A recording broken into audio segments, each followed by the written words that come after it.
In Afghanistan, by the time of the pullout, the Afghan army was able to fight back against the Taliban with relatively limited Western air support. Far from constituting a forever war, limited backup support at a relatively low cost was sustaining the Afghan army and the Afghan government. In a sense, the task was almost complete. The Afghans were fighting for their own future in circumstances that required some but limited Western support. But arbitrarily pulling these last elements of Western support created a hole in the dam, and the Taliban flooded in.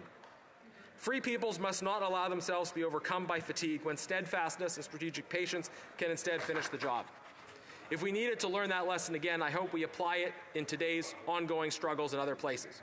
Our strategic foes in every part of the world, particularly in the Kremlin, hope that we will be overcome by fatigue and abandon our posts in more countries, opening the door to the further expansion of injustice and tyranny. The invocation of fatigue is particularly striking to me when used to explain the behaviors of countries or individuals who are not actually involved in or doing the fighting, which was the position of many countries by the time of 2021. Even countries that were involved were committing far fewer troops than many other theaters around the world.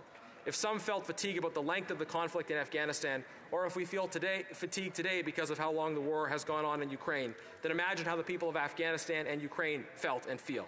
If they, in the midst of the intensity and violence of their struggles, are prepared to persist in their own bloody fights for their freedom, then the least we can do is have their back. If we needed to learn again about the dangers of this so-called fatigue, then I hope Afghanistan has taught us well.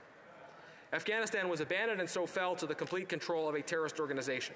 This terrorist organization, though having its own particular genesis and ideological orientation, has unsurprisingly fallen quickly into partnership with the world's authoritarian bloc.